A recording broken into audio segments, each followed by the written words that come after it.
Direct వాక్యంలోకి వెళ్దాం. ఆది కాండము 13వ అధ్యాయం 1వ వచనం దయచేసి చదువుకుందాం. సో అబ్రహాం స్టోరీలో మన అందరికీ కొంచెం పరిజ్ఞానం ఉంది.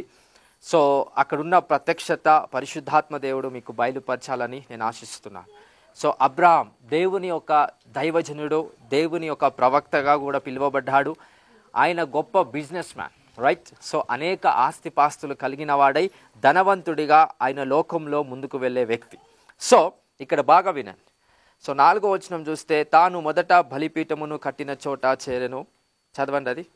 తాను మొదట బలిపీఠమును కట్టిన చోట చేరెను, అక్కడ అబ్రాహాము యెహోవా నామమున ప్రార్థన చేసెను. రైట్. సో అబ్రహాం దేవుని యొక్క ఆత్మచేత ప్రార్థన చేసేవాడు, దైవజనుడు. తర్వాత ఆయనకు ఆస్తిపాస్తులు కలిగిన వాడు, బహుధనవంతుడై ఉన్నాడు. ధనవంతుడు కాదు, ఎలాంటి ధనవంతుడు? బహుధనవంతుడై ఉన్నాడు. కానీ ఒక చిక్కు వచ్చి పడింది. వాళ్ళు ఎంత భూమిలో, వాళ్ళ ఇల్లు కావచ్చు, వాళ్ళ భూమి సరిహద్దులు కావచ్చు, వాళ్ళ ఆస్తి అంతా ఇంకా చాలా ఎక్కువైపోయింది. ఆస్తి అంటే ఏంటిది? దాంట్లో ఏమేమి ఉన్నాయి? గొర్రెలు కావచ్చు, మేకలు కావచ్చు, పశువులు కావచ్చు, బంగారము కావచ్చు, వెండి కావచ్చు. రకరకాల విధానములో చూస్తే వాళ్ళకు ఎన్నో డబ్బులు సంపాదించుకున్నారు. అబ్రహాంతో పాటు లోత్. ఎవరు? అబ్రహాంతో పాటు లోతు ఎవరు అంటే, అబ్రహాము రకరకాల రిలేషన్షిప్స్ ఉంటాయి బైబిల్ ప్రకారంగా. మేనల్లుడు అని కొంతమంది అంటారు, కొంతమంది చిన్నాన్న కొడుకు అని అంటారు. రకరకాల రిలేషన్షిప్స్, ఎందుకంటే అక్కడ వరుసలు చూస్తే వాళ్ళలోనే రకరకాలుగా ఉన్నాయి కాబట్టి అది క్లారిటీగా బైబిల్ ప్రకటించబడట్లేదు. ఎనీవే, సో లోతు తన యొక్క బంధువు. సో దేవాది దేవుడు అబ్రహాంకి సెలవిచ్చిన మాట, నిబంధన, వాగ్దానం ఏంటంటే, నువ్వు నీ కుటుంబాన్ని, నీ వాళ్ళను, నీ బంధువులను అందరినీ విడిచిపెట్టేసి నువ్వు బయటికి రావాలి. ఇది దేవాది దేవుడు ఏం చేశాడు? వాగ్దానము రూపంలో అబ్రహాముకి ఆశీర్వాదాన్ని విడుదల చేశాడు. సో అబ్రహాం అప్పుడు ఏం చేశాడు? ఇంటి వాళ్ళందరినీ విడిచిపెట్టాడు. కానీ ఈ స్టోరీ మీకు ఆల్రెడీ చెప్పిన, బట్ రెవల్యూషన్ చూద్దాం. సో విడిచిపెట్టినప్పటికీ బంధువు అయిన లోతు అతనితో పాటు, అంటే అబ్రహాంతో పాటు జర్నీ ముందుకెళ్తుంది. సో దాని యొక్క టైంలో చూస్తే అక్కడ వాళ్ళ ఆస్తి సరిపోలేనందుకు ఏమైందో చూద్దాం. 7th verse. అప్పుడు అబ్రాహాము పశువుల కాపరులకును లోతు పశువుల కాపరులకును కలహము పుట్టెను. ఎప్పుడు? వీళ్ళ ఆస్తి ఏమైనప్పుడు? విస్తారమైనప్పుడు. ఆస్తి ఎక్కువైనందుకు ఏం పుట్టింది? ఆస్తి లేకపోతే ఇద్దరు ఎలా ఉంటుంది? ఇద్దరు పక్కన పెట్టండి. ఈయనకు కొన్ని వేల మంది ప్రజలు ఉన్నారు, వేల మంది ఆస్తిపాస్తులు ఉన్నాయి. లోతుకు వేల మంది ప్రజలు, వేల మంది ఆస్తిపాస్తులు కూడా ఉన్నాయి. కానీ వీళ్ళిద్దరి మధ్యలో ఒక కలం, వీళ్ళిద్దరి మధ్యలో ఒక గొడవ, వీళ్ళిద్దరి మధ్యలో ఏదో సంథింగ్ డిస్టర్బెన్స్ వచ్చింది. ఆ సంథింగ్ డిస్టర్బెన్స్ రావడానికి కారణము సాతానుడా? సంథింగ్ డిస్టర్బెన్స్ రావడానికి కారణము వేరే వ్యక్తియా? అక్కడ వాక్యము కారణానికి ఏమని సెలవిస్తుంది? దేనికి చెప్పండి? దేని వల్ల వాళ్ళిద్దరు విడిపోతున్నారు? దేని వల్ల వాళ్ళిద్దరి మధ్యలో గొడవ అవుతుంది? ఆస్తి ఎక్కువ అవ్వడం వల్ల, ఆస్తి విస్తరించడం వల్ల, ఆస్తి ఎక్కువ అవ్వడం వల్ల వారిద్దరి మధ్యలో గొడవకు దారితీస్తుంది, వారిద్దరి మధ్యలో కలహముకి దారితీస్తుంది. హల్లెలూయా. ఏది ఎక్కువ అవ్వడం వల్ల? మళ్ళీ మీరు చెప్పాలి. అంటే చాలామంది ప్రార్థన చేస్తున్నాం, అయ్యా నా ఆస్తి ఎక్కువ అవ్వాలా, నన్ను దీవించబడాలా, నేను గొప్ప జనముగా అబ్రహాం లాగా ఉండాలి అని. దేవుడు గొప్ప జనముగానే అబ్రహాంని చేద్దాం అనుకున్నాడు, కానీ లోతు అడ్డొచ్చాడు. సరే అని అబ్రహాం దీవించబడుతూనే ఉన్నాడు, శారీరకంగా, ఆత్మీయంగా కాదు, మానసికంగా కాదు. శారీరకంగా దీవెన అంటే ఏంటి? ఆశీర్వాదాలు, బంగారము, వెండి, సకల పశువులు, ఆస్తి పాస్తులన్నీ కూడా అబ్రహాం సంపాదించుకుంటున్నాడు. బాగా గుర్తుపెట్టుకోడు. దేవుడు లోతును దీవించలేదు, అబ్రహాంను దీవించాడు. అబ్రహాం పక్కన లోతు ఉన్నాడు కాబట్టి లోతు కూడా ఆస్తి పాస్తులను సంపాదించుకున్నాడు. ఈ వర్డ్ అర్థమైంది అందరికి అర్థమైంది. సో దేవుడు లోతును దీవించట్లేదు, బికాస్ లోతు అనేది ఆ విశ్వాస మూలముగా దేవునికి ప్రార్థించలేకపోతున్నాడు. ఆయనకు సరి అయిన విశ్వాసం నిజమైన దేవుని మీద లేదు గనుక అబ్రహామును దేవుడు దీవించాడు, కానీ లోతును దీవించట్లేదు. అలాగని లోతును ఎప్పుడు దీవించాడు అన్నట్టు కూడా నేను చెప్పట్లేదు. సో దేవుడు అబ్రహామును దీవించాడు, కానీ అబ్రహాం పక్కన ఎవరున్నందుకు దీవించబడ్డారు? లోతు అబ్రహాంతో జర్నీ చేస్తున్నాడు కనుకనే లోతు కూడా ఏమవుతున్నాడు దీవించబడుతున్నాడు, ఆశీర్వదించబడుతున్నాడు. అబ్రహాము యొక్క ఆస్తిపాస్తులు ఎక్కువగా విస్తరించడాన్ని బట్టి లోతు యొక్క ఆస్తిపాస్తులు కూడా ఏమవుతున్నాయి, ఎక్కువగా విస్తరిస్తున్నాయంట, ఎక్కువ అవుతున్నాయంట, ఇంక్రీజింగ్ అవుతున్నాయంట. దేన్ని బట్టి? లోతు యొక్క ఆశీర్వాదాలు ఎక్కువైపోతున్నాయంటే ఆయనకున్న జ్ఞానాన్ని బట్టి, తెలివిని బట్టి కాదు. దేనిని బట్టి? అబ్రహామును బట్టి. అంటే బాగా గుర్తుపెట్టుకోండి, ఒకే పాత్రలో ఇద్దరు తిన్నప్పుడు ఆ పాత్ర రాజు పాత్రగా అయితే ఖచ్చితంగా నువ్వు తింటున్న ఆ భోజనం కూడా రాజు భోజనంగా ఉంటుంది. అలాగా నేను రాజు కాకపోవచ్చు, హల్లెలూయా, బట్ రాజును బట్టి మనం బ్లెస్ అవుతాం. యేసుక్రీస్తు ఒక రాజును బట్టి, అవునా కాదా? అలాగనే అబ్రహామును బట్టి ఎవరు ఆశీర్వదించబడుతున్నారు? లోతు. ఈ మర్మము లోతు గ్రహించలేకపోతున్నాడు. ఆస్తి విస్తరించడాన్ని బట్టి అక్కడ వాళ్ళ కలహం పుట్టిందంట. లోతు సంబంధమైన ప్రజలకు, అబ్రహాం సంబంధమైన ప్రజలకు వాళ్ళ మధ్యలో ఏమొచ్చింది? గొడవ, కలహం, రకరకాల విద్వేషాలు పెరుగుతూ వస్తున్నాయి. ఏ కారణం బట్టి? మనం సొసైటీలో చూస్తున్నాం, అన్నదమ్ముల మధ్య మర్డర్స్ జరుగుతున్నాయి. దేనిని బట్టి? ఆస్తిపాస్తులను బట్టి, అవునా కాదా? ఎన్నో న్యూస్ పేపర్లు వింటున్నాం, ఎన్నో రకాలుగా మనం చూస్తున్నాం. వాళ్ళ మధ్యలో ఒక గొడవై అన్న తమ్ముని చంపడమో, తమ్ముడు అన్నని చంపడమో. దేనిని వల్ల ఇదంతా జరుగుతుంది? ఆస్తి, అధికారం, బలం. నాకు కావాలి, ఈ అధికారం నాకు కావాలి, ఈ కుర్చీ నాకు కావాలి, డబ్బులు నాకు కావాలి, ఆస్తి మొత్తం నాకే రావాలంటే ఒక్కడే ఉండాలి ఇంటికి, ఆ ఒక్కడు నేనై ఉండాలి అనే ఉద్దేశాన్ని బట్టి అక్కడ కలహం పెరుగుతుంది. అదే ఆస్తి లేకపోతే ఇద్దరు ఏమవుతుంది చెప్పాలి. ఇప్పుడు ఒక క్వశ్చన్ మీకు వేస్తా. లోతు అబ్రహామును బట్టి దీవించబడుతున్నాడు. ఇప్పుడు అబ్రహాము లోతుని ఇష్టపెడితే అబ్రహాము ఆత్మీయంగా దీవించబడతాడు, శారీరకంగా మాత్రమే కాకుండా ఆత్మీయంగా దీవించబడతాడు, మానసికంగా దీవించబడతాడు, అధికార పరంగా దీవించబడతాడు. ఎప్పుడు? లోతును విడిచిపెట్టినాం. లోతును అబ్రహాము విడిచిపెడితే లోతులో ఉన్న ఆశీర్వాదం పోతుంది. హల్లెలూయా. ఇప్పుడు what kind of anointing that which we need to deal, ఎలా డీల్ చేయాలి? అదే సిచ్యువేషన్ నీ లైఫ్లోకి వస్తుంది. నీ ఫ్రెండ్స్ కావచ్చు, నీ ఒక బంధువులు కావచ్చు, నీ కొలీగ్స్ కావచ్చు, రకరకాల ప్రజల్ని చుట్టూ పరిసరాలు ఉన్న వ్యక్తులు కావచ్చు. వాళ్ళు నీతో ఉన్నప్పుడల్లా వాళ్ళు దీవించబడతారు, నువ్వు కూడా ఆశీర్వదించబడిన దానివే. కానీ వాళ్ళు నీతో ఉన్నంత వరకు దీవించబడతారు. కానీ వాళ్ళు ఎప్పుడైతే దూరం వెళ్తారో నీ దీవెన మరీ ఎక్కువగా విస్తరించబడతాది. శారీరపరంగా మాత్రమే కాదు, మానసికంగా, ఆరోగ్యపరంగా, అధికారపరంగా, లోకపరంగా కూడా దీవించబడతారు. ఇప్పుడు మనం ఏం చేయాలి? ఆయనను విడిచిపెడితేనేమో ఆయన నశించిపోతాడు, ఆయనను విడిచిపెట్టకపోతేనేమో మనం పెరగము. ఇప్పుడు దీన్ని ఎలా డీల్ చేస్తారు? లోతును అబ్రహాం విడిచిపెడితేనేమో లోతు ఖరాబ్ అయిపోతాడు, లోతు నశించిపోతాడు. ఎందుకంటే ఆత్మ సంబంధమైన పరిజ్ఞానము, ఆత్మ సంబంధమైన విశ్వాసము లోతుకు లేదు కాబట్టి ఖచ్చితంగా నశించిపోతాడు. అబ్రహాము యొక్క దేవుడు లోతుకు కూడా తోడై ఉన్నాడు కనుక లోతు అబ్రహాం దగ్గర ఉన్నంత వరకు లోతుకి ఏ ప్రాబ్లం లేదు. ఇప్పుడు లోతుని విడిచిపెడితేనేమో లోతు నశించిపోతాడు. అబ్రహాము లోతుతోనే ఉంటే కనుక అబ్రహాము ఎక్కువ అవ్వడు, అబ్రహాము విస్తరించబడడు, అబ్రహాము అధికారంగా, ఆత్మీయంగా బ్లెస్ అవ్వడు. ఇప్పుడు ఏం చేద్దాం? దేవుడు ఏం చేస్తున్నాడు మధ్యలో ఉండి? ఆస్తి విస్తరించడం వల్ల ఏం పుట్టింది మధ్యలో? ఏం పుట్టింది? అందరు చెప్పాలి. కలహం. ఆ కలహము, ఆ గొడవ ఒక వివాదాస్పదమైన యేసుక్రీస్తు ప్రభు మధ్యలోకి వచ్చాడు. అవునా కాదా? ఎవరు వచ్చారు? ఒక వాక్యం చెప్పిన ఒకసారి, యేసు ప్రభు పైన ఒక పిలుపు ఉంది. ఆ పిలుపు యొక్క నామం ఏంటి? ఎలాంటి యేసు ప్రభు మనకు అండగా ఉన్నాడు? వివాదాస్పదమైన యేసుక్రీస్తు ప్రభు మనకి తోడై ఉన్నాడు. ఆ వివాదాస్పదమైన యేసుక్రీస్తు ప్రభు అబ్రహాంకి లోతుకు మధ్యలో కలహము పుట్టించడం జరిగింది. అది ఎందుకు రావడం అంటే, ఫస్ట్ ఆఫ్ ఆల్ వీళ్ళ హృదయము, ఎవరి హృదయం? అబ్రహాం హృదయం కాదు, లోతు హృదయం దేనికి సానుభూతి చూపిస్తుందంటే లోకములో ఉన్న డబ్బుకు. వీళ్ళ ఆస్తి విస్తరించబడుతుంది, కానీ ఎందుకు గొడవలు వస్తున్నాయి, ఎందుకు మిస్అండర్స్టాండింగ్ వస్తున్నాయి అంటే ఆస్తి ఎక్కువైనందుకు, హల్లెలూయా, సుఖం ఎక్కువైనందుకు, ఆరోగ్యం ఎక్కువైనందుకు ఒకే మార్గంలో ఇద్దరు కలిసి పోండానంటే వాళ్ళు పోవట్లేదు. సో అక్కడ కలహం పుట్టినందుకు అబ్రహాం ఏమంటున్నాడో చూద్దాం. ఆ వచనం చదవండి.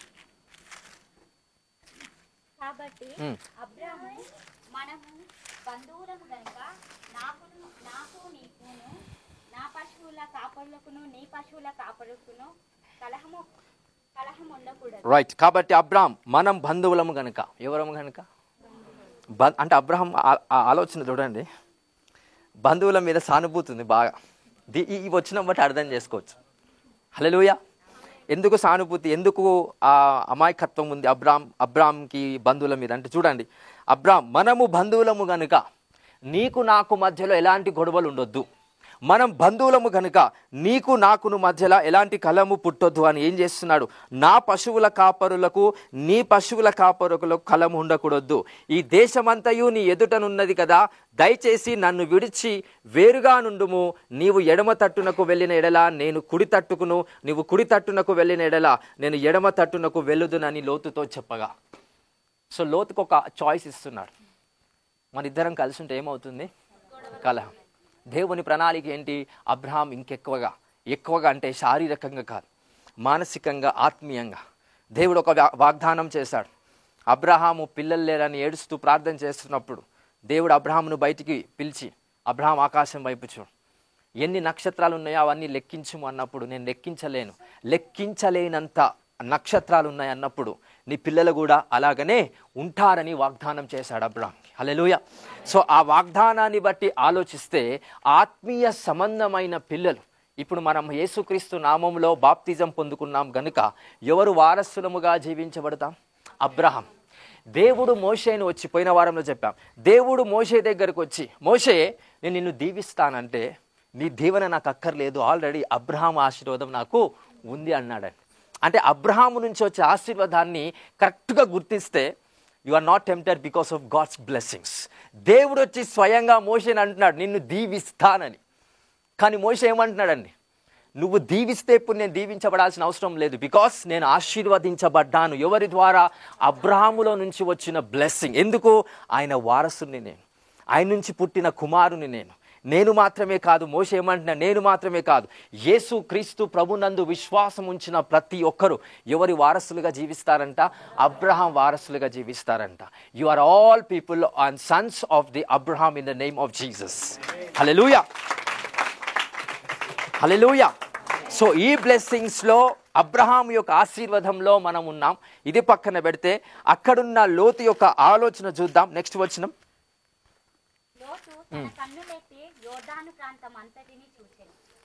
సో ఇప్పుడు ఏం చేస్తున్నాడు అబ్రహాం, లోతుకు అవకాశం ఇస్తున్నాడు, నువ్వు ఎడమ తట్టుకు వెళ్తావా, కుడి తట్టు వెళ్తావా, నీ ఇష్టం, నేనేం చెప్పా. అప్పుడు లోతు విశ్వాస సంబంధమైన మనస్సు లేదు కనుక ఎలా చూశాడో చూద్దాం. ఆ వచనం చదవండి. లోతు తను కనులెత్తి యోర్దాను ప్రాంతమంతటిని చూచెను.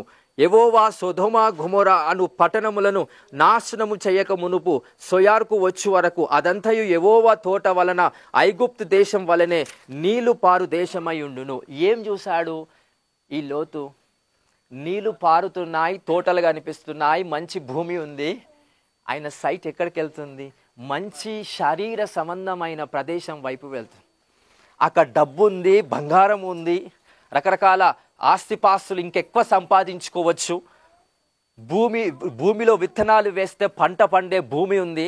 అక్కడ వైపు చూసి ఆకర్షించబడ్డాడు లోతు. హల్లెలూయా. ఎప్పుడైతే లోతు ఆ వైపు చూసి, సొదొమ గొమొరా వైపు చూసి ఆకర్షించబడ్డాడో ఆయనకు ఒక ఆలోచన పుట్టింది, నేను ఈ ప్రదేశంకి వెళ్ళటం నాకు మంచిది అని. కానీ అక్కడ దేవుని ఆత్మ ద్వారా అబ్రహాంకి వాక్యము ద్వారా సెలవించిన మాట చూద్దాం. నెక్స్ట్ వచనం. కాబట్టి లోతు తనకు యోర్దాను ప్రాంతం అంతటిని ఏర్పరచుకొని తూర్పుగా ప్రయాణం చేసెను. అట్లు వారు ఒకరికొకరు వేరైపోయిరి. అబ్రాము కానానులో నివసించెను. లోతు ఆ మైదానమందున్న పట్టణముల ప్రదేశములలో కాపురం ఉండి సొదొమ దగ్గర తన గుడారము వేసుకొనెను. సొదొమ మనుషులు దుష్టులను, యెహోవా దృష్టికి బహు పాపులై ఉండేది. బహుధనవంతుడై ఉన్నాడు ఎవరు? ఇప్పుడు బహుపాపులై ఉన్న ప్రదేశంలో ఎవరు పోతున్నారు? బహుధనవంతుడై ఉన్నాడు ఎవరు? అబ్రాం. బహుపాపుల మధ్యలో, పాపుల మధ్యలో కాదు, బహు అంటే మరి ఎక్కువగా పాపం అంటే లైక్ ఇంకా వాళ్ళకి అసలు పాపము కన్నా మించిన పాపము చేసే వాళ్ళంట వాళ్ళు. ఇంకా అర్థం చేసుకోండి, విగ్రహాలతో వ్యభిచారించే వాళ్ళు, ఇంకా అది ఇంకా రకరకాలుగా ఉంటాయి ఎనీథింగ్. సో అలాంటి బహుపాపములో మనుషులున్న ప్రదేశానికి ఎవరు వెళ్ళారంట? లోతు. అయితే ఆ దేశంకి వెళ్ళే ముందు ప్రజలు చాలా అట్రాక్టివ్గా అనిపిస్తున్నారు. దాని ముందు మంచి నది ప్రవహిస్తుంది, వాటర్, భూమి మంచిగా పచ్చిగా ఉంది. కళ్ళకు కనిపించినప్పుడు అరే ఇది నాకు నివసిస్తే, ఈ ప్రదేశంలో నివసిస్తే బాగుంటుంది అనే ఉద్దేశంతో లోతు వెళ్ళాడు. కానీ వెళ్ళినప్పుడు అక్కడ ఎవరున్నారంట? బహుపాపుల మధ్యలో అతడు నివసించడానికి వెళ్ళాడు. కానీ అబ్రాహాం ఎక్కడ నివసించినాడో చూద్దాం. 12వ వచనం. అబ్రాహాం దేంట్లో నివసించాడు? కానానులో. నెక్స్ట్. లోతు ఆ మైదానమందున్న పట్టణముల ప్రదేశములలో కాపురం ఉండి సొదొమ దగ్గర తన గుడారము వేసుకొనెను. సొదొమ మనుషులు దుష్టులను, యెహోవా దృష్టికి పాపులునై ఉండెను. లోతు అబ్రామును విడిచిపోయిన తర్వాత యెహోవా, ఇదిగో నీ కన్నులెత్తి నీవు ఉన్న చోట నుండి. లోతు అబ్రామును విడిచిపోయిన తర్వాత దేవుడు అబ్రాహాం దగ్గరకు వచ్చాడు. లోతు అబ్రహాంతో ఉన్నంత వరకు దేవుడు అబ్రహాం దగ్గరకు వచ్చాడా? రాలే. ఆశీర్వదిస్తా అని అన్నాడు, ఇంకా దీవించట్లేదు దేవుడు. ఎందుకు? ఎవరున్నారు అడ్డుగా? లోతు. బట్ లోతు అబ్రహాంతో ఉన్నప్పుడల్లా లోతు ఏమైపోతున్నాడు? దీవించబడుతున్నాడు. అబ్రహాంకి దూరం అవుతున్న కొద్ది పాపుల మధ్యలో ఉండడానికి అతనికి ఆ అవకాశాలు సద్వినియోగం చేసుకునేలా, అంటే పాపపు అవకాశాలను కూడా సద్వినియోగం చేసుకునేలాగా లోతుకి అవకాశాలు వస్తున్నాయి. హల్లెలూయా. ఈ వచనాన్ని బట్టి I want to give you the clarification. So మీ అందరి ప్రజల మధ్యలో ఖచ్చితముగా లోతు అనే వాళ్ళ లాంటి వాళ్ళు ఉంటారు. సో నిన్ను బట్టి వాళ్ళు దీవించబడతారు, రైట్? సో నిన్ను బట్టి నీ కుటుంబంలో ఉన్న వారందరూ రక్షించబడతారు, నిన్ను బట్టి నీ కుటుంబంలో ఉన్నవారు కాపాడబడతారు. కానీ వాళ్ళు ఏమంటారు తెలుసా? నిన్ను బట్టి మేము కాపాడబడట్లేదు, నన్ను బట్టి నేను కాపాడబడుతున్నా అనే అహంకారమైన మాట చేత వాళ్ళు అంటారు. అప్పుడు అబ్రహాం అంటున్నాడు కదా, ఈ దేశం అంతటా 9వ వచనం చూద్దాం. ఈ దేశం అంతటా నీ ఎదురున్నది కదా, దయచేసి నన్ను విడిచి ఎలా ఉండమంటున్నాడు? వేరుగా ఉన్నాం. హల్లెలూయా, హల్లెలూయా. యేసుక్రీస్తు దేవుని రాజ్యంలో సాతానుడు మొదటిగా భూమి మీద పడివేయక ముందు ఎక్కడున్నాడు? దేవునితోనే ఉన్నాడు. హల్లెలూయా. ఒకప్పుడు సాతానుడు ఎవరు? దేవుని వ్యక్తి. ఇప్పుడు ఆ దూత ఎవరిగా మార్చబడ్డాడు? ఎవరిగా మార్చబడ్డాడు? అంటే ఒక దేవుని దూతనే సాతానుగా మార్చబడినప్పుడు మనిషి మారలేడా? మనిషి మారలేడా? ఈజీగా మారుతాడు. ఆ మనిషి మారొద్దు అంటే వాక్యము తెలియాలా, పరిశుద్ధాత్మతో నింపబడాలా, సరి అయిన ప్రేమ కలిగి ఉండాలా. సో దీంట్లో ముఖ్యంగా వాళ్ళకి ప్రేమ ఉందా లేదా, నీకు జ్ఞానం ఉన్నప్పుడు పక్కవానిలో ప్రేమ ఉందా లేదా అర్థమవుతుంది. హల్లెలూయా, హల్లెలూయా. సో ప్రతి ఒక్కరం కూడా అబ్రహాం లాగా మనం ముందుకెళ్ళాలనే ఆలోచన ఉంటారు. కానీ లోతు లాంటి బంధువులు ఏం చేస్తుంటారు? అబ్రహాంతో బాగానే ఉన్నారు, కానీ అబ్రహాం గ్రహించలేకపోతున్నాడు. అరే దేవుడేమో నా బంధువులను కూడా విడిచిపెట్టమన్నాడు కదా, లోతును విడిచిపెడితే అయిపోతాదేమో అనే ఆశ ఆలోచన ఉండొచ్చు. కానీ లోతు అబ్రహాంని విడిచిపెట్టట్లేదు. కానీ ఏం విడిచిపెట్టేలాగా చేసింది? ఆస్తి విస్తరించడం వల్ల లోతు అబ్రహాం మధ్యలో ఏమైపోయింది? కలహం పుట్టింది. అది మంచికి జరిగిందా, చెడుకు జరిగిందా? ఎవరికి? చెడు ఎవరికి? సో మంచి జరగలే, చెడు జరగలే, రెండు జరిగినాయి. హల్లెలూయా. ఒకరికి మంచి జరిగింది, ఒకరికి చెడు జరిగింది. ఏ విషయంలోనైనా సరే మంచి చెడు ఖచ్చితంగా ఉంటుంది. నీకు మంచి జరిగిందంటే అవతలోడికి చెడు జరుగుతుంది, నీకు చెడు జరిగిందంటే అవతలోడికి. బిజినెస్ అంటేనే అట్లుంటుంది. నాకు ఈరోజు 10 రూపాయలు లాభం వచ్చిందంటే ఆడ ఎవరో లాస్ అయింది, అది గుర్తించాం.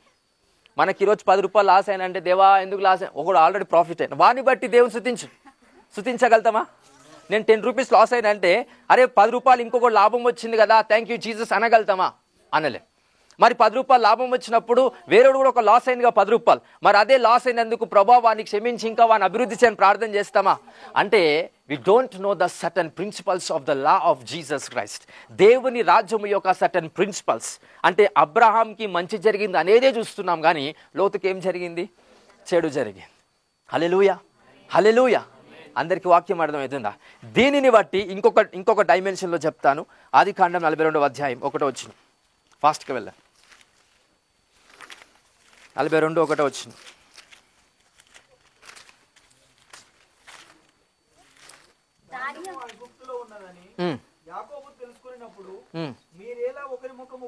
వచ్చుచున్నారని తన కుమారులతో అనెను. మరియు అతడు చూడుడి, ఐగుప్తులో ధాన్యమున్నదని వింటిని, మనము చావక బ్రతుకున్నట్లు మీరు అక్కడికి వెళ్ళి మన కొరకు అక్కడ నుండి ధాన్యము కొనుక్కొని రండని చెప్పగా, రైట్ సార్ 7వ వచనం చదవండి. యోసేపు తన సహోదరులను చూచి వారిని గుర్తుపట్టి వారికి అన్యుని వలె కనబడి వారితో కఠినముగా మాట్లాడి, మీరు ఎక్కడి నుండి వచ్చిదిరా అని అడిగాను. అందుకు వారు, ఆహారము కొనుటకు కనాను దేశం నుండి వచ్చితమనేది. సో యోసేపు స్టోరీలో యోసేపు చాలా ప్రేమ కలిగిన వాడు, వాళ్ళ అన్నలు కాదు. వీళ్ళ అన్నలు ఏంటంటే కరువుల ప్రదేశంలోకి వెళ్ళిపోయారు. తండ్రి ఏం చేస్తున్నారు, అరే పిచ్చోళ్ళారా, నాకు ఎక్కడ భోజనం దొరుకుతుందో, ఎక్కడ ధాన్యం ఉందో ఆ ప్లేస్ నాకు తెలుసు. నాట్ బికాస్ ఆఫ్ శారీరపరంగా కాదు, ఆత్మీయానుసారంగా. ఏ సైడ్ నుంచి గాలి వస్తుంది, ఏ సైడ్లో భూమి సరిగ్గా పరిపాలించబడుతుంది, అక్కడ యేసుక్రీస్తు యొక్క శక్తి కలిగిన నామములో యాకోబుకు సమస్తం బయలుపరచబడుతుంది. కానీ అక్కడ యోసేపు దేవుని యొక్క మనస్సు కలిగిన వాడు కనుక బాగా గుర్తుపెట్టుకోడు. అక్కడ ఒకసారి 7వ వచనం చదవండి, మీకు క్లారిటీ ఉంటుంది. తన సహోదరులను చూచి వారిని గుర్తుపట్టి వారికి అన్యుని వలె కనబడి, అన్యుల వలె కనబడి కఠినముగా ఏం చేశాడంట? నిజముగా కఠినమైన మనసు ఆ యోసేపుది కాదు, కానీ ఎలా మాట్లాడుతున్నాడు గట్టి చెప్పాలా? కఠినమైన మనస్సు లేనివాడైనప్పటికీ ఎలా మాట్లాడుతున్నాడు? ఎందుకంటే నన్ను ఎక్కడ గుర్తుపడతారేమోనని. హల్లెలూయా. ఒకవేళ గుర్తుపడితే నన్ను ఎక్కడ మళ్ళా తృణీకరిస్తారేమోనని. ఎందుకంటే ఆల్రెడీ అన్నల చేత ఈయనేమయ్యాడు యోసేపు? తృణీకరించబడ్డాడు, కొట్టబడ్డాడు, హింసించబడ్డాడు. అన్ని విషయాలలో మరణం అయ్యేంతగా ఆయన తృణీకరించబడ్డాడు. ఒకవేళ నన్ను మా అన్నలు గుర్తుపడితే చంపేస్తారేమోనని ఎలా మాట్లాడుతున్నాడు యోసేపు? బట్ నిజంగా కఠినమైన మనసు ఉందా? సో అక్కడ కఠినమైన ఆ మనస్సు లేనప్పటికీ కఠిన తత్వాన్ని అక్కడ ప్రదర్శిస్తున్నాడు. దేనివల్ల? వాళ్ళ అన్నలు మళ్ళా నన్ను తృణీకరిస్తారేమో అనే ఉద్దేశం వల్ల. హల్లెలూయా. అబ్రహాం ఏమో వాళ్ళ అన్నలు పోయారు కాబట్టి బ్లెస్ అయ్యాడు. ఇప్పుడు ఇక్కడ యోసేపు బాగా చూడండి, యోసేపు దగ్గరికి అన్నలు మళ్ళీ తిరిగి వచ్చారు. అర్థమైంది సిచ్యువేషన్. అక్కడ వాళ్ళ అన్న కొడుకో లేకపోతే వాళ్ళ బ్రదరో బంధువులో వాళ్ళు దూరం అయినందుకు అబ్రహాం ఏమయ్యాడు? ఆశీర్వదించబడ్డాడు. యోసేపు ఆల్రెడీ దీవించబడ్డోడే, కానీ మళ్ళీ యోసేపు దగ్గరికి ఎవరు వస్తున్నారు? అన్న. ఎలా చూశాడు? కఠినం. ఓకే, దాని ముందు ఏముంది? ఎలా చూస్తున్నాడు? అన్యుడు అంటే అర్థం ఏంటి? అంతే కదా. సో తెలియదు, పక్కవాడు, అసలు నాకు వీనికి సంబంధం లేదు అన్నప్పుడే వాళ్ళని ఏమని పిలుస్తాం? అన్యులు అని పిలుస్తాం. ఎలా చూస్తున్నాడంట యోసేపు వాళ్ళ అన్నలను? ఎందుకు చూడాల్సి వస్తుంది? ఒకవేళ నాలో కలిసిపోతే నేను దీవించబడనేమో అనే ఉద్దేశం కాదు, నన్ను మరలా తృణీకరిస్తారేమో. హల్లెలూయా, హల్లెలూయా. యేసుక్రీస్తు ప్రభు యూదులను రక్షించటం కోసం మాత్రమే కాదు, ఎవరిని రక్షించడం కోసం భూమి మీదకి వచ్చాడు? ఎవరిని రక్షించబడాలని? సో అన్యజనులందరినీ రక్షించబడాలని భూమి మీద ఉన్న ప్రతి మానవుడు కోసము నజరేయుడైన యేసుక్రీస్తు ప్రభు మన మధ్యలో జన్మించాడు. ఇదందరికీ మనందరికీ యేసుక్రీస్తు నామంలో ఈ వాగ్దాన సంబంధమైన వాక్యం తెలుసు. బట్ యోసేపు దగ్గరికి వాళ్ళ అన్నలు వచ్చినప్పుడు కఠినంగా మాట్లాడుతూ కింది వచనాలు చూద్దాం. 8వ వచనం. యోసేపు తన సహోదరులను గుర్తుపట్టెను, కానీ వారు అతన్ని గుర్తుపట్టలేదు. యోసేపు వారిని గూర్చి తాను కనిన కలను జ్ఞాపకము చేసుకుని ఏం గుర్తు చేసుకుంటున్నాడు? వాగ్దానం, కలలు. రైట్. నెక్స్ట్. మీరు వేగుల వారు ఈ దేశము గుట్టు తెలుసుకొని వచ్చితిరని వారితో అనగా, వారు లేదు ప్రభువా. ఏమంటున్నారు? లేదు ప్రభువా. ఏమంటున్నారు? ఎవరితో అంటున్నారు? ఇప్పుడు వాళ్ళు అక్కడ ఆ ప్రదేశంలో ఉన్న అన్యులు, not brothers. So sorry for the correction. So వాళ్ళు ఎవరు? అన్యులు. యోసేపును పట్టుకొని ఏమంటున్నారు? ప్రభువా. రక్తాన్ని బట్టి ఆలోచిస్తే ఎవరు వాళ్ళు? సహోదరులు. హల్లెలూయా. సహోదరులు ఐక్యముగా కలిసి ఉండటం ఎంత మేలు, ఎంత. But what kind of these stories? అది కరెక్టే, బట్ ఆస్తి విస్తరించడం వల్ల కలము పుట్టాను. ఆస్తి విస్తరించనంత వరకు ఎంత మనోహరము, ఎంత మేలు. హల్లెలూయా, హల్లెలూయా. బట్ అక్కడ ఆ వ్యక్తిని యోసేపును చూసి, లేదు ప్రభువా, నీ దాసులమైన మేము ఆహారము కొనుటకే మేమందరము ఒక్క మనుషుని కుమారులము, మేము యథార్థవంతులమే గాని నీ దాసులమైన మేము వేగుల వారము కామని అతనితో చెప్పి, అయితే అతడు, లేదు, ఈ దేశము గుట్టు తెలిసి కొనుటకై వచ్చితుడని వారితో. హల్లెలూయా. సో ఎందుకు ఇదంతా మరి యోసేపు చేస్తున్నాడంటే, అక్కడ బాగా వినండి, 5వ వచనం చదవండి ఒకసారి, 3వ వచనం చదవండి. యోసేపు 10 మంది అన్నలు ఐగుప్తులో ధాన్యము కొనబోయి, అయినను ఇతనికి హాని సంభవించునేమో అని యాకోబు యోసేపు తమ్ముడగు బెన్యామీనును అతని అన్నలతో పంపినవాడు కాడు. ఏం గ్రహిస్తున్నాడు? యోసేపు ఎట్లయినా పోయిండు. ఇప్పుడు ఒక తల్లి అయినా యోసేపు, ఒక తల్లికి పుట్టిన యోసేపు తన తమ్ముడు ఎవరు? ఒకవేళ బెన్యామీను ఈ 10 మంది అన్నలతో పంపిస్తే ఈయన కూడా పోతాడు. అది నిజమా అబద్ధమా? నిజమే. ఎవరు గ్రహించారు అది? 2 విషయాలు యాకోబు గ్రహించాడండి. ధాన్యము ఎక్కడ దొరుకుతుందో ఇతనికి తెలీదు, ఆత్మ సంబంధమైన శక్తితో అతడు చూడగలిగాడు. అక్కడ ప్రదేశంలో ఉంది అని ఎవరు బయలుపరచబడిందంటే అతనికి పరిశుద్ధాత్మ దేవుడు. ఎందుకంటే అక్కడ ఉన్నది ధాన్యము కాదు, యోసేపు. సో ఫోకస్, దేవుని యొక్క ఫోకస్. వీళ్ళేమో ఆకలి మీద ఉన్నారు, దేవుని ఆకలి ఏంటంటే మీరు యోసేపు దగ్గరికి వెళ్ళాలా. వీళ్ళ ఆకలి ఏంటి? ధాన్యము దగ్గరికి వెళ్ళాలా. హల్లెలూయా. సమ్ టైమ్ గాడిదల కోసము సౌలు సామ్యేలు దగ్గరికి వెళ్ళినప్పుడు సౌలుని ఏం చేశాడు? రాజు దగ్గరికి వెళ్ళి, అయ్యా నా గాడిదలు పోయా, ఎక్కడున్నాయో చెప్తావా అంటే, నేను గాడిదలు ఎక్కడున్నాయో చెప్పనీకి లేని ఇక్కడ, కానీ నువ్వు రాజు అవుతావని చెప్పడానికి వచ్చానన్నాడు. అంటే all these things are come under the influence of the holy spirit. Hallelujah. దేవుని ఆత్మ నిన్ను నడిపిస్తే నువ్వు ఒకదాని కోసం పోతావు, కానీ అక్కడ జరిగేది ఒకటైతుందండి. ఇది సంవత్సరంలో ప్రతిరోజు నీవు అనుభవాల్లోకి రావాలండి. హల్లెలూయా. హల్లెలూయా. వీళ్ళేమో ఆకలితో ధాన్యాన్ని కొనుక్కోవాలి, ఆహారాన్ని కొనుక్కోవాలి, కార్న్ని కొనుక్కోవాలనే ఉద్దేశంతో వెళ్తే, అక్కడ దేవుని ఉద్దేశం ఏంటి? యోసేపు కోసం మీరు వెళ్ళాలా, బికాస్ నేను కళ యోసేపుకి ఇచ్చాను. ఆ మిగతా అన్నదమ్ములు ఎవరైతే ఉన్నారో యోసేపు దగ్గరికి వచ్చి సాగిలా పడి వీళ్ళు దాసులని నిర్ధారించేటట్టుగా యోసేపుకు దేవుడు కలిచ్చాడు. నెరవేరుతుందా లేదా? ఏం ఆశతో? ఆకలి అనే ఆశతో. హల్లెలూయా. హల్లెలూయా. సో నేను ఈ దేశంలో ఒక ఆహారం ఉంది, నేను కొనడానికి వెళ్తున్నానని వాళ్ళు అనుకుంటున్నారేమో, కానీ పరిశుద్ధాత్మ దేవుడు వీళ్ళని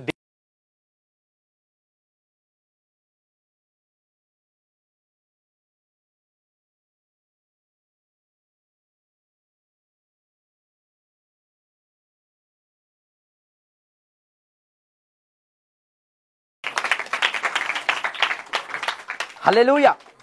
అండ్ ఆల్సో యాకోబు చూడు ఎంత పర్ఫెక్ట్ మ్యానో అంటే అర్థం చేసుకోండి. బికాస్ బాగా వినండి, I want to give you the generational line of the యాకోబ్. సో యాకోబు తండ్రి ఎవరు? ఇస్సాకు. ఒకప్పుడు యాకోబు మోసగాడు. ఇస్సాకు దగ్గరికి వెళ్ళి ఇస్సాకు మంద చూపు కలిగిన వాడు, కళ్ళు సరిగా కనబడే. యాకోబు అతని యొక్క అన్నవేషము ధరించుకొని వచ్చి ఇస్సాకు దగ్గర ఉన్నాడు. ఇస్సాకు ఏమో దీవిస్తున్నాడు, అన్ని ఆశీర్వాదాలు వస్తున్నాయి. బాగా వినండి. ఇస్సాకు ఆయన బలహీనత ఏంటి? కళ్ళు సరి కనబడి. కనబడనందున ఇస్సాకు బ్లెస్ చేస్తూనే ఉన్నాడు. యాక్చువల్గా ఇస్సాకు బ్లెస్ చేయాల్సిన వ్యక్తి ఎవరు? కానీ వాళ్ళ తమ్ముడు వచ్చి ఏం చేస్తున్నాడు? బ్లెస్సింగ్స్ అన్న. నువ్వు ఎవరు అంటే ఏశావుని అంటున్నాడు, కానీ ఏశావు కాదు, యాకోబు. మోసం చేస్తున్నాడు తండ్రిని. దేనివల్ల మోసపోతున్నాడు యాకోబు? కళ్ళు సరిగ్గా ఇస్సాకు దేనివల్ల మోసపోతున్నాడు? కళ్ళు సరిగ్గా లేనందుకు మోసపోతున్నాడు. బాగా వినండి. హల్లెలూయా. అందరు యాక్టివ్గా ఉన్నారా? సో ఎప్పుడైతే నా తండ్రి ఇలా ఉండడం వల్ల మోసపోతున్నాడని ఎప్పుడైతే తెలుసుకున్నాడో, it is not in the bible but I understand in the spirit, ఆయన ఒక ప్రార్థన చేశాడు. I don't want these curses to be continued in my life. ఈ శాపం ఏది?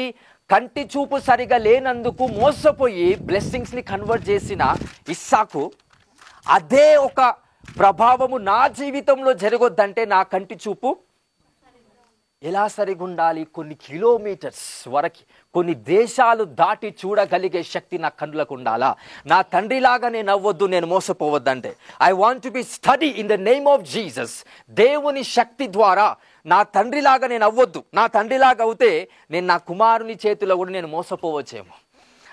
నా కళ్ళు సరిగా కనబడకపోతే నేను నా కుమారుల చేత నేను మోసపోతానేమో. నేను ఎలాగైతే నా తండ్రిని మోసం చేశానో నా కుమారులు కూడా అలాగనే నన్ను మోసం చేస్తారేమోననే ఉద్దేశంతో ఈ ప్రేట్ అంటు గాడ్ ఏమని ప్రార్థిస్తున్నాడు?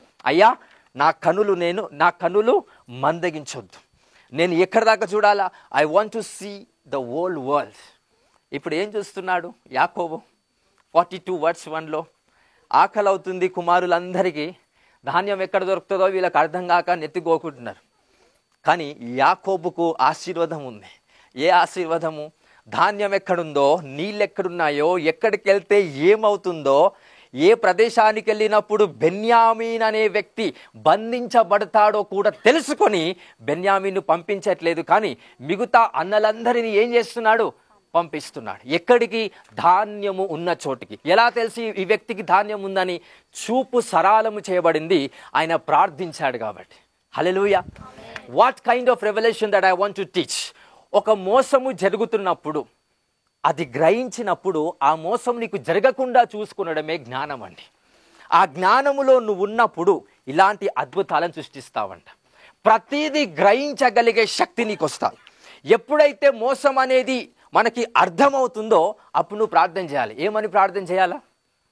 ఎవరి చేతనైతే నేను మోసపోయానో, లేకపోతే నా చేత ఎవరైతే మోసపోతున్నారో వాడిలాగా నేను మోసపోకుండా తండ్రి నాకు జ్ఞానాన్ని ఇవ్వండి అని ఎప్పుడైతే యాకోబు ప్రార్థన చేశాడో అదే ప్రార్థన చేస్తే అదే అనాయింటింగ్ నీ మీదకి వస్తుందండి.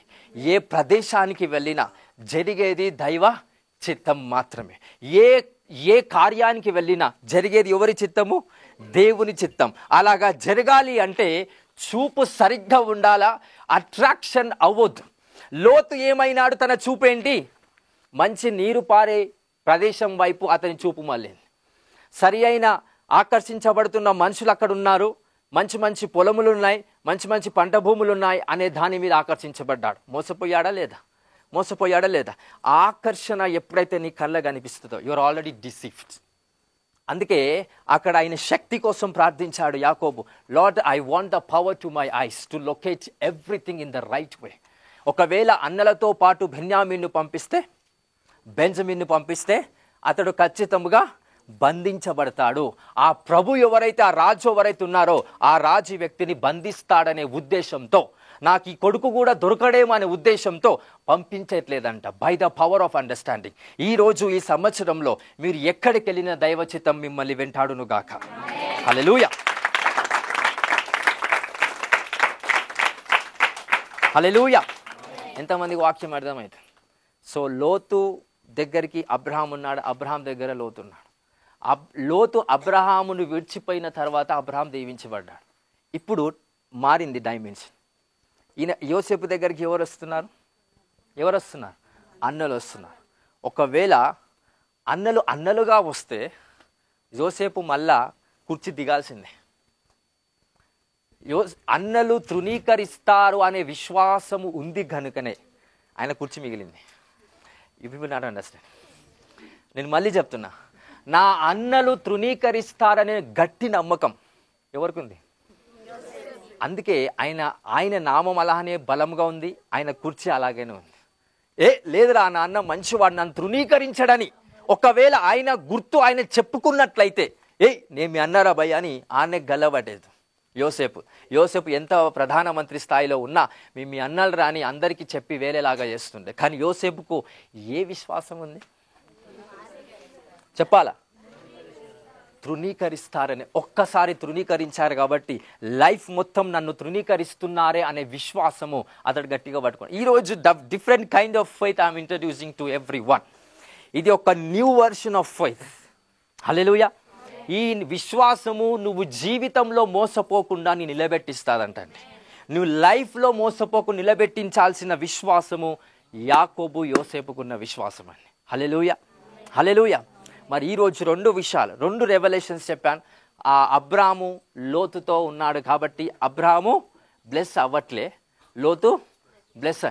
అబ్రాము లోతుని విడిచిపెట్టిన తర్వాత అబ్రామ్ మంచి జరిగింది, లోతుకు చెడు జరిగింది. హల్లెలూయా, హల్లెలూయా. సో నీ దగ్గరున్న ప్రజలు వాళ్ళు ఎవరు నీతో ఉండడం వల్ల నువ్వు బ్లెస్ అవ్వలేకపోతున్నావు, వారు బ్లెస్ అవుతున్నారు. హల్లెలూయా. సో అలాంటి వారిని విడిచిపెడితే వాళ్ళు నశించిపోతారు. యేసుప్రభు అన్న నశించిపో వారి దగ్గరికే నేను నిన్ను అంటే నీ పక్కనున్న వ్యక్తి ఎప్పుడైతే నువ్వు వాడిని విడిచిపెట్టడం వల్ల నశించిపోతారో మాలాంటి వాళ్ళని పట్టుకుంటారు. మీరు కాదు పట్టుకోవాల్సింది. అందరికి అర్థమవుతుందో లేదు. సో ఎప్పుడైతే అబ్రహాము విడిచిపెట్టడం వల్ల లోతు నశించిపోతున్నాడో, లోతు దగ్గరికి అబ్రహామును దేవుడు పంపించాడా, దేవుని దూతలు దేవుని ద్వారా లోతు దగ్గరికి వెళ్ళాయా? దేవుని దూతలు సొదొమ గొమొర్రా దగ్గరికి వెళ్ళి, ఎప్పుడు ఇదంతా జరిగింది, అబ్రహాం ఏం చేశాడు? దేవుని దగ్గర వచ్చి ప్రార్థన చేశాడు, అయ్యా ఆ సొదొమ గొమొర్రా అనే పట్టణము మొత్తం కాలిపోబోతుంది, నశించిపోబోతుంది కనుక ఒక 10 మంది నీతిమంతులు ఉంటే దయచేసి దాన్ని విడిచిపెట్టు. కానీ ఫస్ట్ ఎంతమంది అని అంటాడు? కనీసం 50 మంది ఉంటే దాన్ని విడిచిపెట్టయ్యా. లేరు, 50 మంది నీతిమంతులు కూడా లేరు. లక్షల మంది ఉన్న సిటీలో సరే 40 అయినా దేవుడు నిశ్శబ్దం. 30, 20, 10 మంది కూడా ఉన్నారంటే లేరు. కానీ 10 is a limited by God influence. దీని ద్వారా దశమ భాగం వచ్చింది. సో 10కి గాడ్ కాంప్రమైజ్ అవుతాడు, ఏదైనా గుర్తుపెట్టుకో. హల్లెలూయా. డిఫరెంట్ మిస్టరీ ఇది. సో కొన్ని సమస్యలకు 40-50 నుంచి వచ్చిన అబ్రహాము 10 అనగానే దేవుడు దాన్ని అంగీకరించాడు. ఓకే రైట్, సిగ్నేచర్ చేసేసాడు. ఇన్స్ట్రక్షన్ ఇచ్చాడు. దేవుని దూతలు లోతు దగ్గరికి పంపబడ్డాయి. లోతు దీవించబడ్డాడు. పశువులు, మేకలు అన్నీ ఉన్నాయి. ఇప్పుడు ఏమవుతున్నాయి? కాలిపోతున్నాయి అంట. లోతు కుటుంబం రక్షించబడ్డాలనుకోవడం కూడా తప్పే. లోతు భార్య ఏమైంది? మళ్ళా ఉప్పు స్తంభం అయిపోయింది. ఈ స్త్రీలు అట్లుంటుందా అక్కడ? ఆమె అంటే కొత్త ధనాన్ని కోరుకునే ఎప్పుడు కూడా చాలా డేంజర్ అది. కొన్నిసార్లు మంచిదైనప్పటికీ కొన్నిసార్లు డేంజర్. వివేచన కలిగి ఉండాలి. దేవుడు చెప్తాడు, అరే మీరు ముందుకెళ్తున్నప్పుడు, మీరు ఎప్పుడైతే ఈ సరిహద్దును దాటిపోతారో నేను అప్పుడు అగ్నితో కాల్చివేస్తా ఈ పట్టణాన్ని.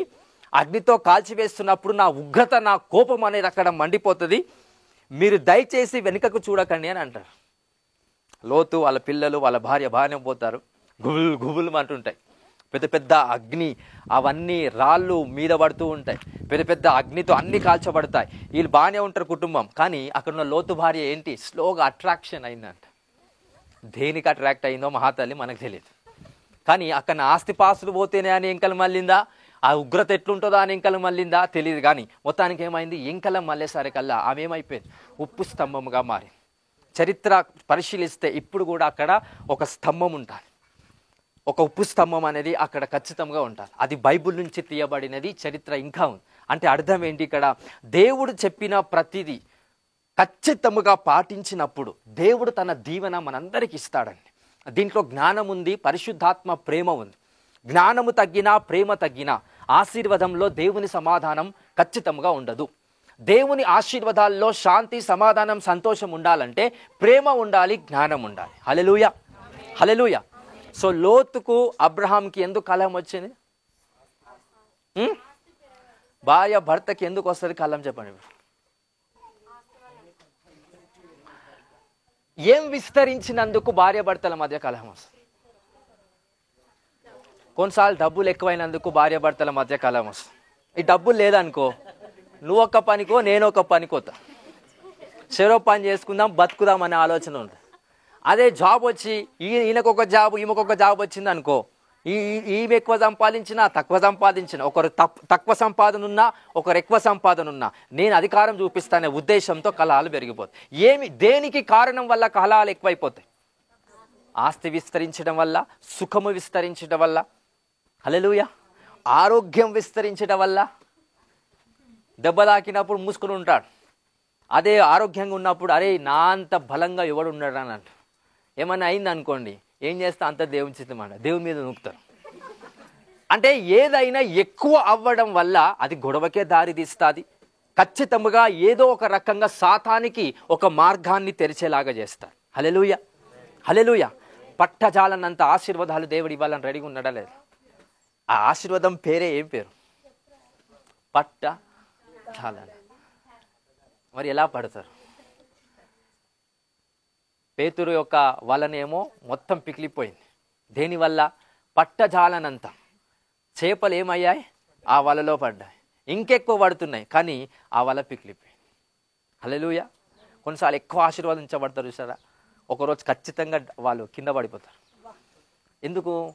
అంటే వీడు ఆ పాత్రను ఎక్కువ చేసుకోడు, మొత్తం మీద లోపడున్న ఆశీర్వాదాన్ని చూస్తూ ఉంటాడు. ఎక్కువ అవుతుంది, పాత్ర పెకిలిపోతుంది. హల్లెలూయా, హల్లెలూయా. ద్రాక్షరసం కొత్తదిగా అవుతున్నప్పుడు ఆ ఒక పాత్ర కూడా ఎలా అవ్వాలా అంటే, ఇది January 1 రోజు చెప్పాను. హల్లెలూయా, హల్లెలూయా.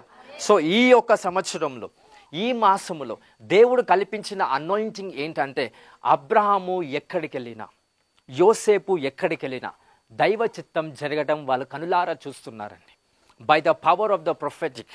మీరు ఏ స్థలములోకి వెళ్ళినా మీరు అనుకున్నది జరగాలని నేను ప్రార్థించను, కానీ మీరు ఏ స్థలములోకి వెళ్ళినా దేవుని ఆలోచన నిశ్చయముగా సంపూర్ణముగా జరగాలని నేను ప్రార్థిస్తున్నాను. హల్లెలూయా, హల్లెలూయా. అందరికి అర్థమవుతుందా? సో యాకోబు వలె there's an anointing to see everything in the spirit. నీ భోజనం ఎక్కడుందో అలాంటి వాళ్ళకి తెలుస్తుంది. వీళ్ళేమో అక్కడ వేరే దేశం నుండి ఆకలికి మండుతుంది, కడుపంతా పాడైపోతుంది, వాళ్ళకి తిండి లేదు, ఆస్తుంది, ఏం చేసుకో. కిలల బంగారం ఉన్నా తిండి సరిగా లేకపోతే ఏమి లాభం? వాళ్ళకి బంగారాలు అన్నీ ఉన్నాయి, కానీ తిండి లేదు. బంగారం తిని బతుకుతారా? అట్లని బతకలేరు. ఆ బంగారం ఉంది, కానీ ఒక మార్గాన్ని దేవుడు అక్కడున్న యాకోబుకి చూపించాడు. ఏంటి? ఈ ప్రదేశానికి వెళ్తే మీరు బంగారము ద్వారా అక్కడున్న ద్రవ్యం ఏదైతే అక్కడున్న ఆహారం ఏదైతే ఉందో దాన్ని మీరు కొనొచ్చు. హల్లెలూయా, హల్లెలూయా. ఆ చూపు ఎంతమంది కావాలని ఆశ ఉందో నాకు తెలియదు, కానీ ఆశ గల ప్రాణాన్ని ఖచ్చితంగా దేవుడు తృప్తిపరుస్తాడు. ఎలాంటి చూపు? నీ ఆశీర్వాదం ఎక్కడుందో ఆ ఎగ్జాక్ట్ లొకేషన్ నీ కనబడాలి అంటే ప్రొఫెటికల్గా అది చూసే శక్తి అక్కడున్న యాకోబుకి ఎలా సంపాదించగలిగాడంటే, తన తండ్రికి ఉన్న శాపాన్ని బట్టి, not because of the blessing of the father. చాలామంది ఈరోజు ఏడుస్తుంటారు క్రైస్తవులు, నా తండ్రి సరిగ్గా లేడని ఏడుస్తూ ప్రార్థన చేస్తారు. కానీ ఆయన సరిగ్గా లేడని దాని నుంచి నేర్చుకొని నువ్వు ఎలా బాగుపడాలి, దాని నుంచి నేర్చుకొని ఇంకా నువ్వు ఎలా సరిగ్గా అవ్వాలి, నీ జనరేషన్స్కి ఎలా నేర్పించాలనే పరిజ్ఞానం మనుషులకు లేదు. నా తండ్రి బాలేడు, నా తండ్రి మోసపోతున్నాడు, నా తండ్రి ఇలాంటి వాడు అనుకుంటూనే వాళ్ళు తండ్రి కోసం ప్రార్థన చేస్తున్నారు. తప్పు కాదు, బట్ నువ్వు కూడా ఆయన కోసం మాత్రమే ప్రార్థన చేస్తే నువ్వు కూడా అలాంటి వాడివే అవుతావు జనరేషన్స్లో. సో అక్కడి నుంచి నేర్చుకొని నువ్వు ఆయనలాగా అవ్వకుండా గొప్పవాడిగా నువ్వు అవ్వడం కోసం యేసుక్రీస్తు కూడా ఒక వాక్యం సెలవిస్తున్నాడు, నాకంటే గొప్ప అద్భుతాలు మీరు చేస్తారు, ఎక్కువ అద్భుతాలు మీరు చేస్తారు. Hallelujah, hallelujah. This is what God is prefer to do. ఎక్కడికి వెళ్ళినా దైవ చిత్తం జరగాలంటే బీ ఇన్ ద ప్రేయర్. ప్రార్థన చేసినప్పుడు ఇది మీకు జరుగుతుందండి. హల్లెలూయా. మీ జాబ్ ఎక్కడుందో, మీ బిజినెస్ ఎక్కడుందో ప్రొఫెటికల్గా కనిపించే ఆ శక్తి మీ అందరికీ రావాలని నేను ప్రార్థిస్తున్నాను. ఆ గ్రేస్ మీ కనులకు కలుగును గాక. Hallelujah, hallelujah. So your eyes has to be implemented by the spirit of God. ఎక్కడ వేరుంది, ఆ వేరుని ఎలా పెకిలించాలి, ఎక్కడ మీకు ఆకలి అవుతుంది, దానికోసం ఆహారం ఎక్కడ దొరుకుతుంది. హల్లెలూయా, హల్లెలూయా. మీకున్న ఫ్రెండ్స్, మీకున్న కొలీగ్స్, మీకున్న బంధువులలో ఎవరిని మనతో ఉండడం వల్ల మనం బ్లెస్ అవుతాం, ఎవరిని విడిచిపెట్టడం వల్ల బ్లెస్ అవుతాం. Be in the wisdomic. Abraham లాగా బ్రతకాలంటే it's very hard, but it's possible by the spirit of God. దేవుని ఆత్మ ద్వారా అది సాధ్యమని వాక్యము ద్వారా మీ అందరికీ తెలియపరుస్తున్నాను. Hallelujah. Give big claps to Jesus Christ.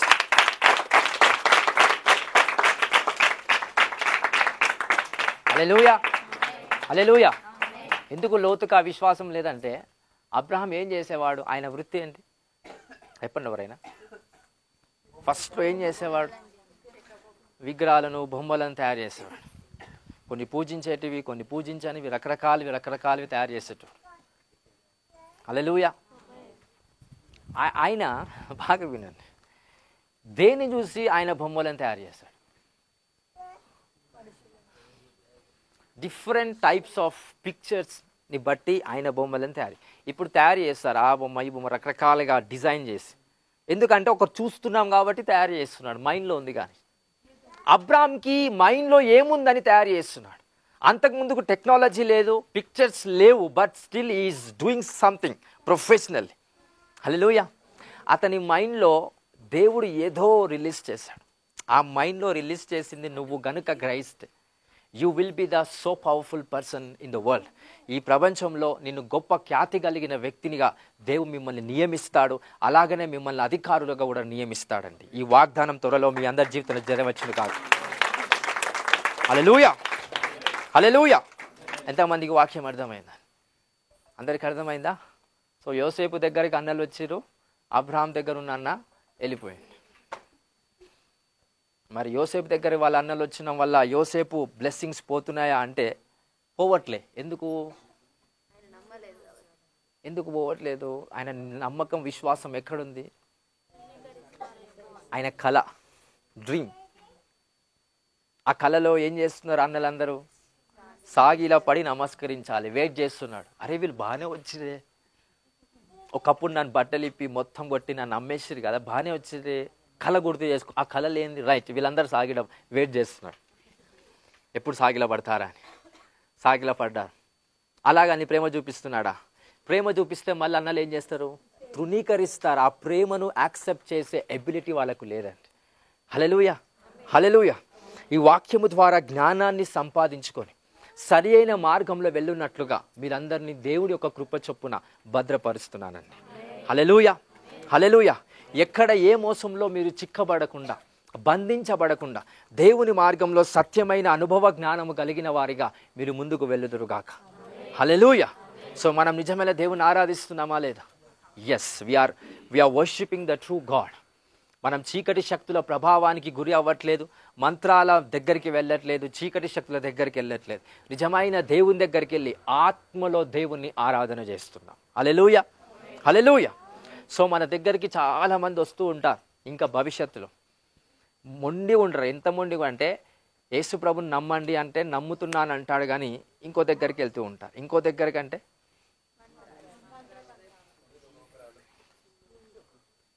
విశ్వాసము కనబడంది, కనిపించేది విశ్వాసం కాదు.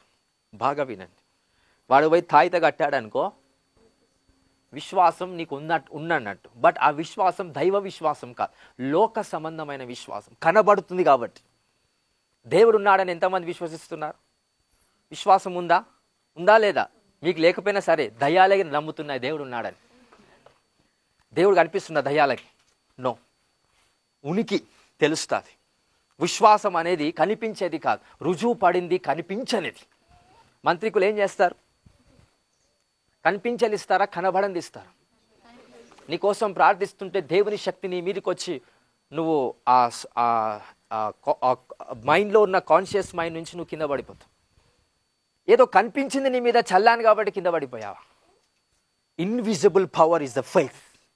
విశ్వాసం అనేది ఏదో కనిపించింది నీపై దేవుడు ఆజ్ఞాపించాడు, నువ్వు దానిపై విశ్వాసం పెట్టడమే నిజమైన విశ్వాసం. ఈ మంత్రికులు ఏం చేస్తారు? ఒక నిమ్మకాయ ఇస్తారు. అది కనిపించేదా, కనిపించందా? కనిపించేది. నీకు నమ్మకం ఎక్కువ వస్తుంది, విశ్వాసం. అది దయ్యాల సంబంధమైన విశ్వాసం. బాగా వినండి. అందుకే we need to keep our faith in the Lord. చూసి నమ్మువాడి కన్నా ఎవరు ధన్యులని యేసుప్రభువు అంటున్నాడు? చూడకుండా నమ్ము వాళ్ళు ఇంకా ధన్యులంట. వాళ్ళ పట్ల విశ్వాసము, వాళ్ళకున్న విశ్వాసం మాత్రమే పనిచేయదు, విశ్వాసం దేవుని నుండి కూడా వస్తుందంట. అందుకే ఫలంలో విశ్వాసం ఉంది, పరిశుద్ధాత్మ వరములలో కూడా ఏముంది? విశ్వాసం అనే వరం ఉంది. అది మీ అందరికీ రావాలా? ఆ విశ్వాసం అనే వరం, విశ్వాసం అనే ఫలం మీ అందరిలో యేసు నామములో ప్రత్యక్షపరచబడుగాక.